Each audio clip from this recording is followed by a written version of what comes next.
The Insecurities of the Architect. Well, before I commence, I would like to acknowledge the Native American tribes, the Musuki and the Seminole and the Tequesta people, who have dwelt on this land from 500 BCE and have been subjected to forced relocation and removal through European colonization and settlement.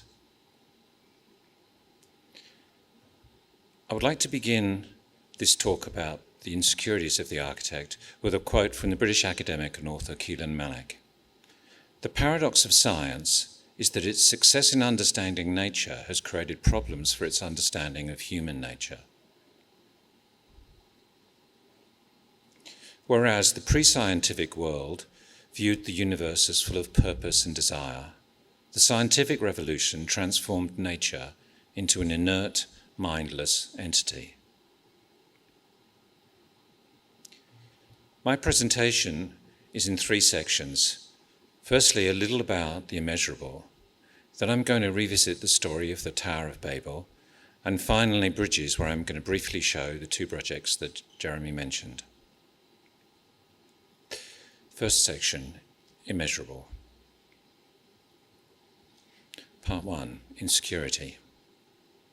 Confronted with the profound challenges of our time, inequity, climate change, cultural conflict, and violence, the architect seems to instinctively step back from the essential nature of our art and retreat to the security of the quantitative, quantifiable, and rational, deferring to the engineering, the data, the science, and try to measure a way out of the crisis. Why is this? Why does the architect have such insecurity? Is it because the industry, the stakeholders, the clients, the consultants, and the community only value what can be measured? So we need to defer, hide the true nature of our art under calculations and spreadsheets. Such insecurity is more likely rooted in the duality of architecture, suspended as it is between art and science, between the measurable and the immeasurable, between calculation and intuition, between mind and the heart. When challenged, confronted, and pressured, as we are now, by the depth and breadth of the profound challenges, the inequity, climate challenge, cultural conflict, discrimination, social political violence, it is perhaps normal to retreat to the measurable, retreat from doubt, uncertainty, and intuition to a simplified and singular truth, away from complexity, retreat from feeling and heart to the questionable certainty and comfort of rationalism. But while this retreat is understandable for the battered architect, it comes at a great loss, as architecture, in contrast to building, is beyond measure and can offer profound insight and empathetic revelations that, rather than change the data, can change us. Notwithstanding the value of changing the numbers, changing us, changing our interrelationship with the natural world and with each other, is surely ultimately the only way out of this malaise. Take, for example, our climate and ecological challenge. We are confronted by a measurable crisis, and the response of our industry must change the data, reduce global warming, restore ecologies and microclimates. This is urgent and measurable, but not architecture, or at least not all of what architecture must do. Architecture can frame and adjust our interrelationship with the natural world, connect us at a deep spiritual level with the life of the world, and reconnect us with a world lost through the alienating processes of modernization. This is knowledge from within us that opens up the possibility for empathy and symbiosis. It is knowledge from the heart, and the revelations its offer will be essential in meeting the profound challenges of our time. This is a truth that we all know. Even the financial analyst, the scientist, and the utilitarian philosopher know that the most important decisions in life cannot come from a comparative pro-con analysis, a spreadsheet, and calculation. If this were true, there would be no marriage, no commitment, and no children, as no prospective partner will ever measure up, and no prospective child could possibly survive the analysis. Because none of this makes sense. Perhaps this is true also of finding our place in the world. Are we calculating a path to a location to live, an investment, this we can measure, or are we trying to find a home, a place to connect us with the earth, a place to be which is beyond calculation? These are decisions of the heart, not the head. It is a kind of knowing that defines the rational. It is just true. I know it. It is a knowing that bypasses thought, and we would be lost without it. We are lost without it. Part 2, modernisation. The turn against this kind of knowing and the corresponding unqualified universal rationalism of the measurable can be traced back to the European Enlightenment, the rise of the sciences and the consequential processes of modernisation. Modernism was a singular and focused project, an incisive instrument for dealing with our world, cutting cleanly through our social, cultural, and environmental challenges with unquestionable confidence. The key instrument of this modernism was scientific knowledge. Through it, we were able to be liberated from myth and religion for an effective and reliable path towards human emancipation and enlightenment. The knowledge was real, it was exciting, and it delivered. We developed enormous capability and capacity for controlling our environment, controlling our health, and our social-cultural evolution through technology, and a scientific understanding of the natural world, and through the creation of overwhelming force. It gave certainty, direction, unity, and dazzling potential. But it had a flip side, a blindness that became something of a betrayal of the Enlightenment vision of the modern project. The singular truth of modernism and the march of progress became intolerant, with cultural and ethnic diversity, inclusion, and equity trampled underneath. Enabled through scientific and technological advancements, the 19th and 20th centuries witnessed an unleashing of human suffering and environmental degradation on a breathtaking scale. Colonization, industrialization, and global warfare. Architecture, likewise intoxicated with the confidence of scientific truth, played its part in this human cultural and ecological degradation. International modernism became hegemonic, flattening cultural differentiation and humans' connections to the land, while undermining the environment and First Nations communities through ignorance and indifference. First Nations people all over the world were oppressed, disempowered, and enslaved, forcibly alienated from the land of which they are a part of, land that was redefined and delineated into Euclidean geometries of private ownership. The rational, empowered Enlightenment brought an entirely different understanding of the life of the natural world to that of First Nations people. the natural world was reduced to a mere resource, devoid of all meaning, there only to be used and exploited.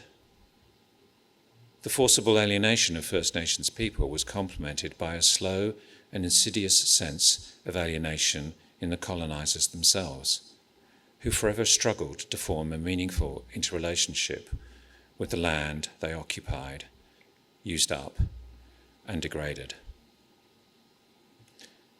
But this alienated Western humanity was intoxicated with the scientific progress and technology and refused to look back at the wreckage, focused only forwards, and unleashed technological scientific innovation on a scale that in the 20th century almost killed us all.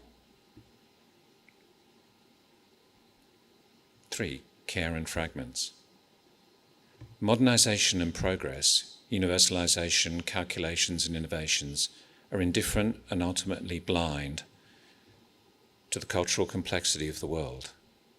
Vast systems of simplified truth and consistency become intolerant, oppressive, flattening, powerful, effective, but wrong. We desperately need a mode of thought that is not analytical or instrumental, but contemplative, and seeks a poetic engagement with the life of the world around us. In contrast to the calculative rationality that has long defined philosophical and scientific inquiry, this form of thought will not seek to measure, master, or explain, but strive to reveal and respect. It will mean reaching back as much as reaching forward, accepting incompleteness and partial truths. The German philosopher Martin Heidegger believed that such thinking is inseparable from dwelling, understood as a deeper sense of belonging in the world we inhabit and the way in which we care for the world. It represents a profoundly ethical orientation, one grounded in attentiveness and humility. This is a stance that resists the impulse to dominate, to instrumentalize, or to reduce the world to a resource.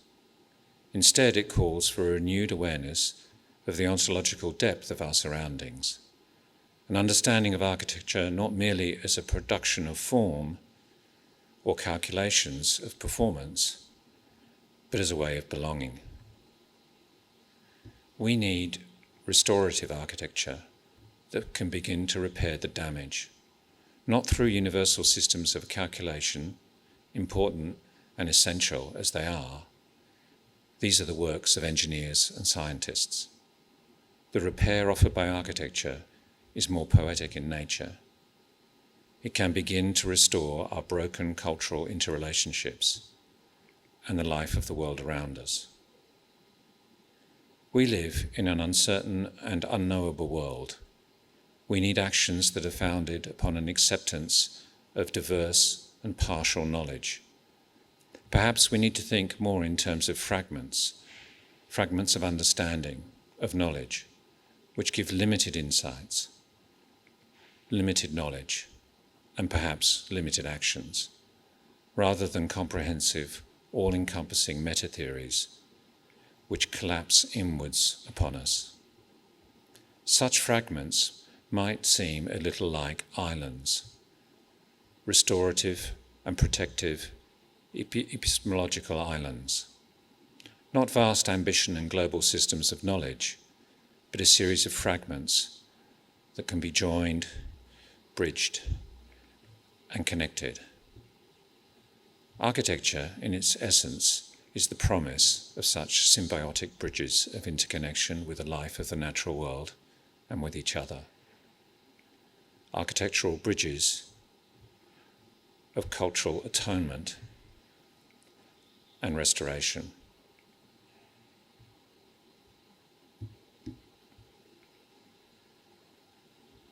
So, for the second part of this presentation, I'm going to retell the story of the Tower of Babel,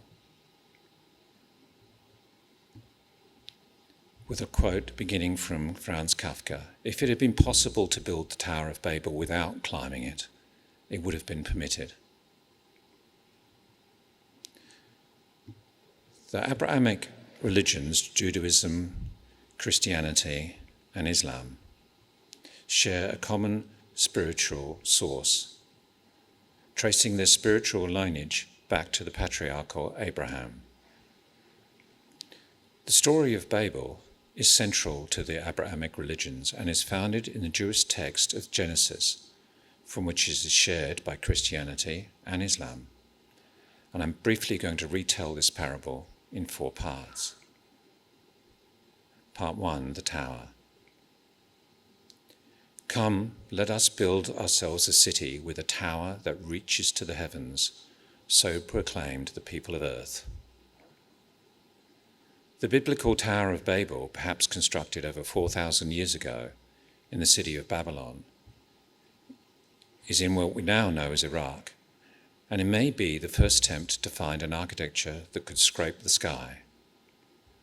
A work of united humanity joined through a single Adamic language, this ambitious tower must surely be the ultimate project of architecture, to rise to heaven and to take us to paradise, a great stairway to God to join God's dwelling. It's hard to imagine a more noble project for architecture than that of humanity joined in a single mission of constructed salvation. An architecture of release and escape to lead us out of the trials, constraints, and torments of earthly constraints. The tower was a singular project of unity, a means to resist human difference, conflict, and fragmentation. Such a noble project of unity and singularity was surely to be blessed. But what form does the architecture and construction take for this great project of cohesion and technical ambition? The Tower of Babel has understandably been a source of fascination for many artists over the centuries, searching for the right form for this great tower to heaven. Amongst the most captivating and enduring is the 1563 wood paintings of the Dutch artist Pieter Bruegel. In this remarkable painting, the full depth of the massive architectural undertaking is revealed like a sectional perspective that lets us see into the very centre of the tower, with its many supporting layers of masonry arches, buttresses, and vaults. It seems to grow almost naturally out of the rock, firm, solid, and with a sure promise of endurance as it rises in a continuous spiral form, weaving a seemingly inevitable progression through the clouds. Bruegel had visited Rome 10 years before, and he seems to have drawn upon and adapted the layered classical form and geometry of the Colosseum for his depiction of the tower as a great work of engineering and classical unity. Perhaps Bruegel believed the morality of this great Roman amphitheatre for spectacle, entertainment, and political distraction was to be redeemed and reborn in the new tower, the central space of the amphitheatre for performance, exploitation, and violence, filled and made solid, its obscene purpose negated and atoned through a foundation that would support a great rise for purely higher purpose. Bruegel's classical structural depiction seems convincing. The architecture of this great construction founded on the rock appears strong, permanent, and true as it spirals high and confidently towards heaven. The fall. The Lord said, "If as one people speaking the same language they have begun to do this, then nothing they plan to do will be impossible for them. Come, let us go down and confuse their language, so that they will not understand each other." So the Lord scattered them from there all over the earth, and they stopped building the city. That is why it was called Babel, because here the Lord confused the language of the whole world, From here the Lord scattered them all over the face of the whole earth. Notwithstanding the stability, strength of construction, or its seemingly noble and worthy cause, the project failed, was destined to fall, destined to remain an unfinished project. Apparently, it was not the construction nor the architecture that failed, but our very language and comprehension that deserted us. An inability to speak infected our bodies, betrayed our grand intent, and scattered our unity. Language was corrupted, dismantled, and riddled with difference. The Tower of Babel left humanity babbling, taking the consequential meaning of the word Babel as now a confused noise of many voices. But this was not our doing. We were focused on this singular and true project. Paradoxically, it was the intervention of the very objective and grail of our project. It was our God that struck us down, made us unintelligible, and our architecture ultimately mute. Why would God do this? Why divide humanity, thwart our collective vision, and decimate our language? Were we not seeking to speak truth? Why did God fear our plan? Perhaps God was right to be a little fearful of the consequences of an unbridled power of humanity. But quoted in Genesis, God sounds all too human, spiteful, vengeful, and defensive. How can this make sense? Are these really the true words of God? Perhaps there is a nuance in the Genesis translation of God's words that was lost, and we have overlooked God's subtext. Perhaps the problem was also our architecture, and the form of this great singular tower was not the true way to heaven. Not just the intent, but the construction was false and misguided.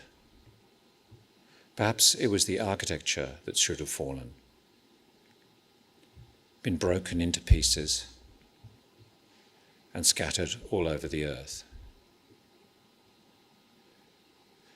Only then could the pieces be carefully retrieved, reassembled, and reconstructed into a different, truer form, directed to a different, truer heaven.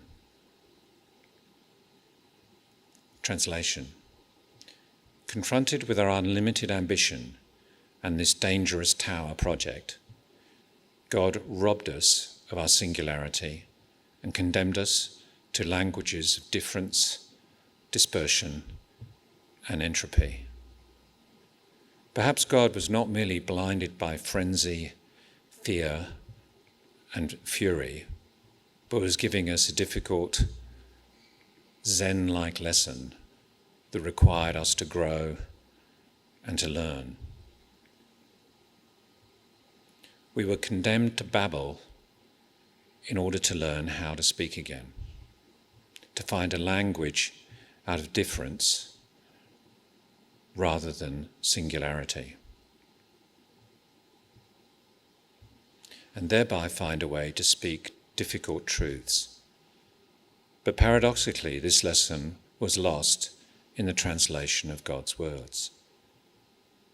In his seminal essay, The Task of the Translator, the German Jewish philosopher and cultural critic Walter Benjamin reveals this paradoxical nature of language and translation.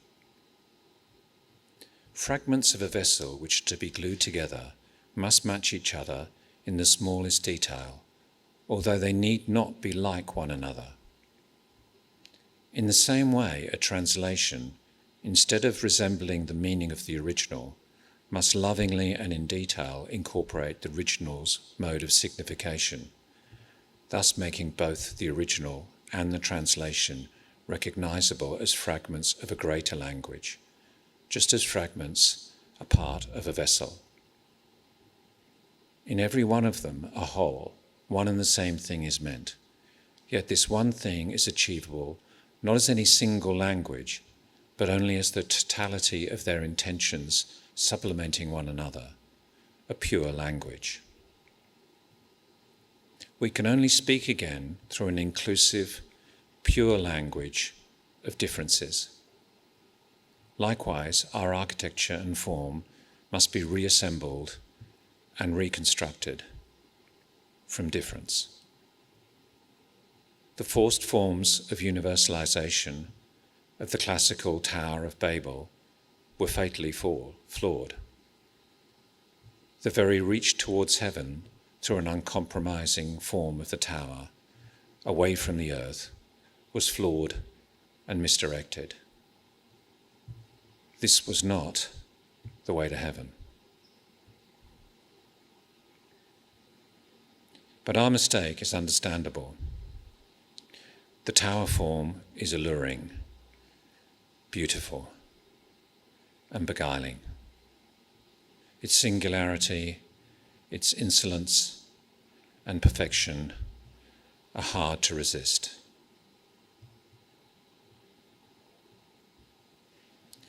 It seems so simple and to hold so much promise, to draw us up and away from the earthly complexity. It is understandable that we should have tried again, that we thought the problem was merely one of scale and technique. Once we had realized a universal technical language of scientific intercommunication, together with the global system of coordinated economic development, then understandably we thought we had finally made it. Finally, no more Babel and lots more towers. We loved these towers, and we all wanted one, the newest and preferably the shiniest available. We loved the visual purity, the simplified perfection, the ambition, and the arrogance of these towers, even while they negate all that is around them, deny us, and cast their dark shadows over our cities. We thought we had overcome God's harsh intervention through the singularity of scientific language of modernity, with its endless invention and achievements of the impossible. But again we failed, misunderstood, or just missed. Our towers and their making had indeed poked holes in the sky, but with dire consequences. This time the earth itself spoke for God, rebelled and released its anger, while our own social unity, forged through modern universality, left us disorientated, isolated, and empty. Our hasty translation of God's words left us empowered and able to speak one language, but also left us alone, disconnected, unable to say where we are from and where we belong. Bridges. It is not through the broken classical and modernist meta-languages of oppressive, simplistic, and exclusive universalization that we will be able to speak true, nor through the singularity and exclusionary nature of the tower form. We need to search for all the fragments of our humanity that were long ago scattered through the world. Find them, respect them, and then reassemble them into a new whole of fragments. A patient, tentative, transparent reassembly of a universal humanity. Such an assembly will probably be unable to be shaped into singular towers of misdirected perfection, but will naturally find an inverse form, a reflection. Perhaps these assemblies will not seek to join the earth to the sky, but to itself. Rather than the inevitable taper to nothing and a constant longing for more, these forms will simply connect. They will be lighter projects of literal and phenomenological interconnection that bind. They will be bridges that reconnect the scattered fragments, while also preserving them. A slow project of patient restoration that still reveals the breakage. Throughout the Hebrew Bible, there is a word that occurs more than 800 times, and that is a direct reflection or mirror of the word Babel. It is the word labab, meaning heart. Labab has two bets, and bet is the second word in the Hebrew alphabet and symbolizes a house, or tent, or dwelling place. Bet, doubled in the word labab. Perhaps this is a reference to the duality in the nature of human dwelling, meaning many places in a single heart. Labab, the heart, is surely the location of our essential human commonality across all our cultures and multiple places of dwelling. It is the nexus of life in our bodies and the empathetic source of a true human interconnection that can bridge any divide. Such projects of bridging will be assemblies constructed from an acknowledgement and indeed a celebration of our differences, social, cultural and locational, but will be focused on interconnection and uncovering our essential human commonality. Such projects will be empathetic reassemblies of fragments of difference, formed into transient, imperfect, and sometimes confronting, difficult, but truly beautiful bridges.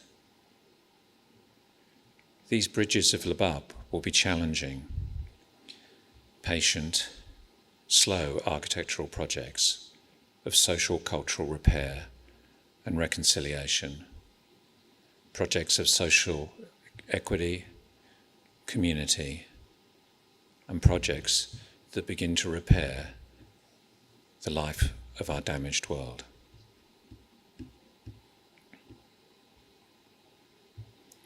Finally, then, and briefly, I just want to share with you two projects, a gallery and a school. The Auckland Art Gallery, Toyo Tamaki, a project where we worked with our New Zealand collaborators, Archimedia. This project was a refurbishment and an extension of a colonial art gallery building. But the form of the new building was conceived as an extension of the natural landscape of the adjacent parkland. The natural topography is transformed and extended into a series of platforms and terraces, and the tree canopy of the beautiful Purakawa trees extended and abstracted into a series of roof canopies that lightly enclose the new gallery spaces and that are formed into precise geometries of native kari timber, a beautiful golden wood of great cultural significance, and that float above and within the refurbished colonial building. Interconnecting and bridging these two elements, old and new, is a central gathering atrium that creates a window into the parkland and the city. I'll just try and give you a brief experience of this building in 2 minutes.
Darlington Public School is a school in inner city Sydney.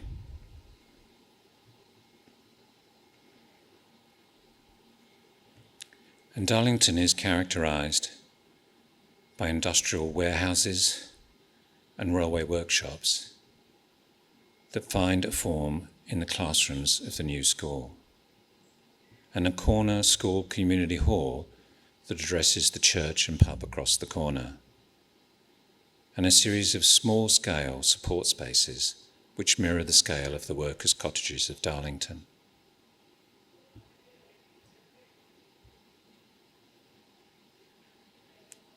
But before these forms, these regular forms of colonial settlement, there was the natural topography of the natural landscape, the creek and the bushland of pre-European landscape. And this natural landscape finds form in the playground and the gardens of the new school, and in the organic fluid form of the learning veranda, an informal, unstructured space that complements the regularity of the classrooms, a light, naturally ventilated screen of enclosure inspired by the delicate pattern of the Casuarina landscape.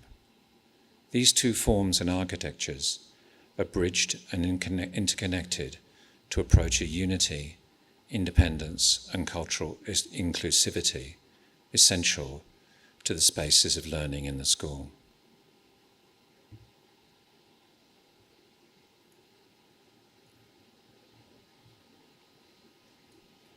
And then just to try and give you a sense of the experience of the school.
Thank you. I think the whole idea of the skyscraper, as you said, aided by the phenomenon of modernity to answer some of the questions that the Tower of Babel posed, but in a very measured, calculating way, is a fascinating one. And I think that it fits quite well with quite a lot of the themes that we've discussed here. For example, the panel we had yesterday with John Marks and myself and Moriarty Blackwell and Lucy Tilley and Daniel Ibeneth, where we talked about the relationship between reason and emotion in architecture, and I think you're highlighting that in a very interesting way. So where do we go from here, I suppose, is a big question. I mean, you've shown two very beautiful buildings which have, already been won young World Architect of the Year. But where as a profession can architecture go? What does it need to address? Well, I guess that's mostly what I've been talking about, I guess, Jeremy. And I suppose what I'm really saying is that I think it's very difficult to be an architect right now. I think so much is expected of us. I think the complexity of the projects we face, I think the great responsibility that comes with constructing a building for a community that is diverse and complex, and that creating an architecture that can represent values and have a transformative effect on the people who dwell within it. This is a great responsibility, and I think it's very hard not to be overwhelmed by the data, right? And I think it's a great challenge in our schools of architecture as well, not to overwhelm our students with the vast complexity of what every architectural project has to achieve. And I get concerned that we don't do that in the right way, and that what's important is to really remember what the essential nature and purpose of architecture is, as opposed to building, as opposed to a mere investment object or quantifiable outcome that's going to give you a certain amount of area at a certain amount of cost. And I think that is the thing that we have to, I guess, reassure ourselves of that purpose and the nature of our art, and that our ability to do that is going to rely so much upon our intuition, and I think on our ability to listen. Yes, I think that's right, and our ability to understand cultural processes, not just architectural ones. And but I think you're obviously right to pinpoint the Enlightenment of the 18th century and onwards as a fundamental part of this process. I would, though, like to suggest it might start a little bit earlier in the history of architecture with the rise of the architectural drawing, and particularly the orthogonal drawing. And that does two things. One is it quantifies the size of the building because it's scaled. And although drawings have been used extensively before that, they didn't on the whole have scale to them. They were an illustrative diagram, or they were a thinking tool to work out how things might go together. If you look at the sketchbooks of Villard de Rancourt or other surviving medieval architectural drawings.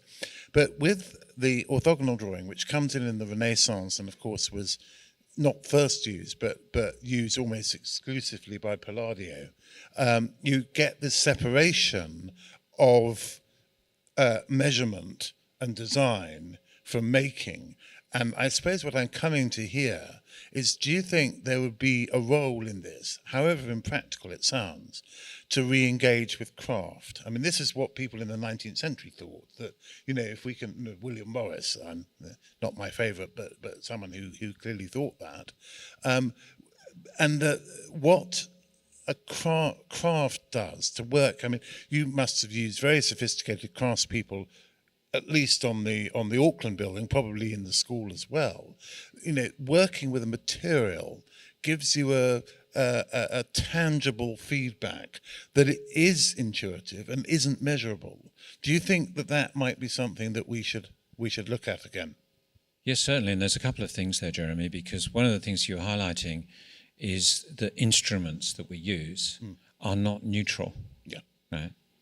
They limit us and point us in a certain direction. So if we think they're transparent, then we're going to be deceived. So that awareness of the limits and the preferences of the instruments we're using is really important. And then when you think about, if you think about John Ruskin, William Morris, and you think about that resistance to the Industrial Revolution, and that longing for a connection with nature, which they felt was under threat, and was, right? And I mean, the Industrial Revolution was a social upheaval on an unparalleled scale, other than the one that might be immediately in front of us. Yeah, well, I think that's true. But also, the Industrial Revolution covered the world, because without the Industrial Revolution, you wouldn't have had anything like the same degree of colonialization and the disruption that that caused. I mean, we saw at its end, this is not in any way knocking the project, but the reconstruction of Sydney railway station, built on land that had been a very important meeting point for First Nations people in Australia. And, you know, it was there because the railway could be built, and that was a process of depended on industrialization. So I think that's I'm glad that that's an important point. But I personally feel that architects have for far too long fetishized the drawing. And I think that that's something that, you know, we were alluding to with that you in saying the tools are not neutral. Well, of course they're not neutral. I mean, they're absolutely loaded. And in some ways, that's inevitable. And in some ways, that could be beneficial. The loading isn't necessarily a negative thing, but we need to recognize it. And the point you make about craft in architecture is a good one.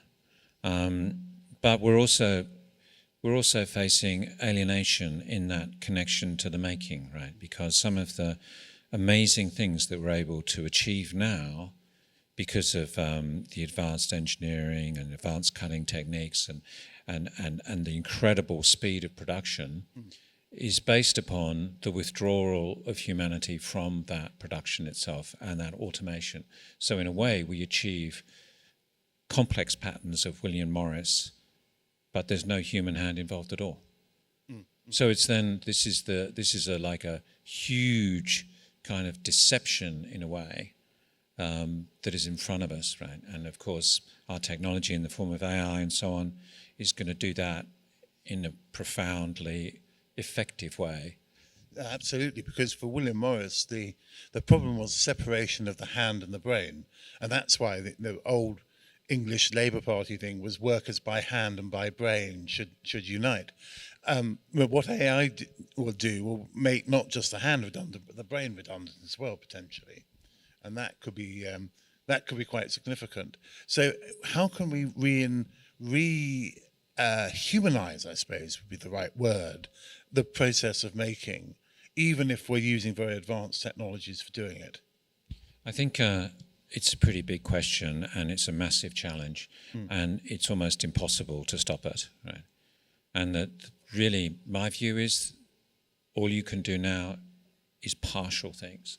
Is that the ambition needs to be low and intimate, and hence, my emphasis on something that is partial and fragmented.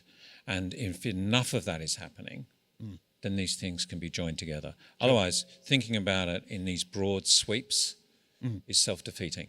Yeah, and therefore the scale of the individual building, as you showed with that, which I think is the note to finish on. So thank you very much, Richard, for a great talk.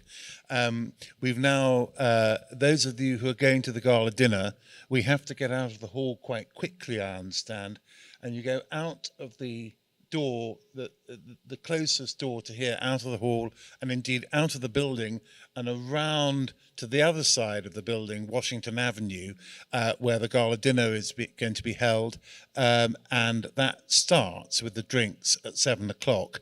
And quite honestly, you don't have to be walking as slowly as I do to need 15 minutes to get there from here. So don't dawdle is my advice. See you there later.